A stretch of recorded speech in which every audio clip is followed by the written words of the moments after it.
This is immoral, and I'll go to prison rather than do it. And one guy does it, 5 guys, and 50 and 100, and people say, hey, what's going on here?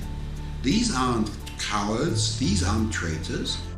Most of them are officers, by the way. So if these guys are refusing, there must be something wrong here.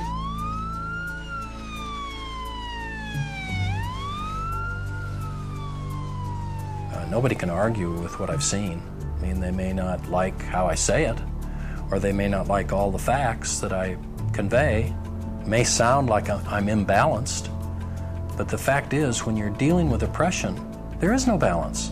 Even someone with a 20% open mind would reach the same conclusions that our commission reached. You could be pro-Israeli, and still, if you saw these realities, you'd have to have a completely closed mind not to come to the same conclusions that we reached.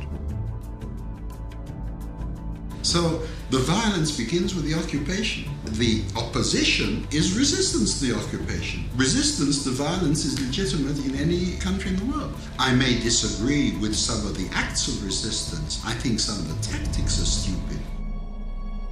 Attacks on Israeli civilians are stupid, immoral, and counterproductive. They should be stopped. We should not use violence whatsoever, because it really destroys our intentions, and it destroys our position, which is in the higher moral standing.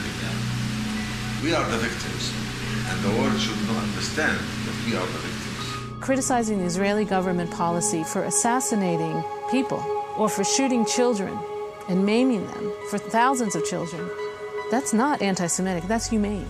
We have to tell the truth about what's going on and say as clearly as we can, if you keep going down this path, you're going to destroy yourselves.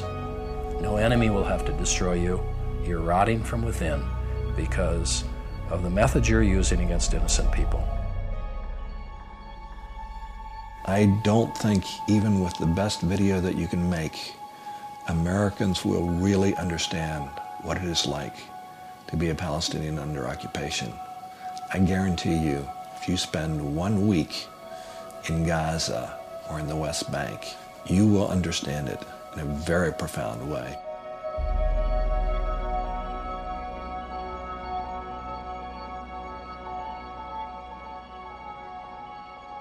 All the wars of independence, you can start, if you want, with the War of Independence of the United States. They said no taxation without representation. And we demand taxation from the Palestinians and don't give them any representation. It is the same all over the world, and nobody wants to be under somebody's occupation.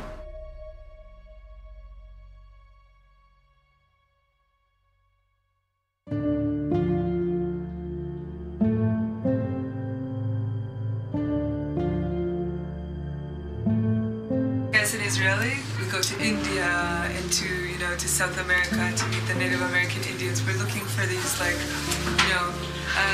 indigenous people with some kind of more rooted wisdom, and they're right here. They're right here, right under our noses. Nobody ever comes here. The Falahin, for me, the Palestinian Falahin, it's like, everything that that people go looking for.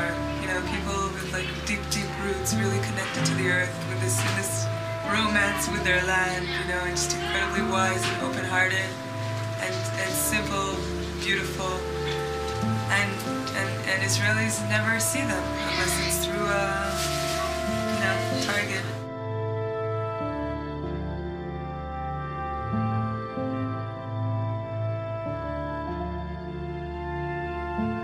I wish that people knew what was really going on here, and I wish that people could see these people through my eyes.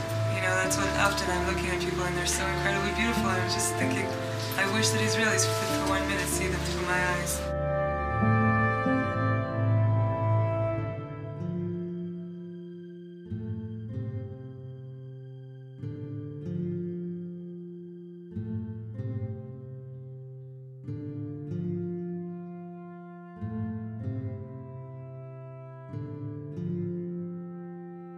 No amount of reading, attendance at conferences Documentary viewing and word of mouth could have prepared me for the reality of the situation here. You just can't imagine it unless you see it.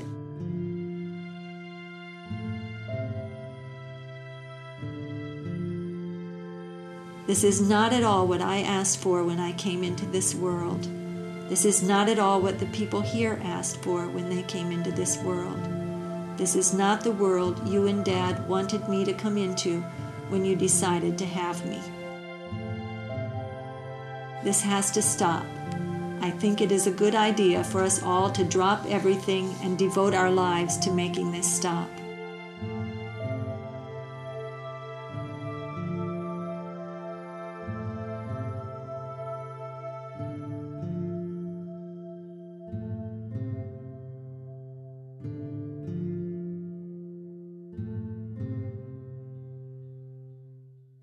The real battle for justice in the Middle East has to be fought and won here in America.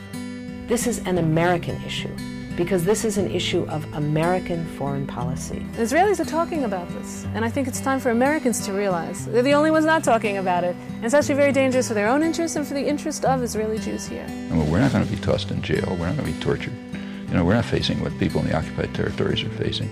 If we decide we don't want to do it, fine. But then try to look yourself in the mirror and say, I'm a murderer. It's really high time for Americans to step up to the plate, to do whatever we can, encourage our government to take a strong initiative to end the occupation. Those who really care about the interests of Israel should exert all the pressure possible in order to force Israel to stop the aggression, stop the repression, end the occupation. And the just solution has to be ending the occupation. Ending the occupation is step number one. Justice is the best way of bringing about security and peace. There'll be no security for Israel as long as this kind of oppression continues.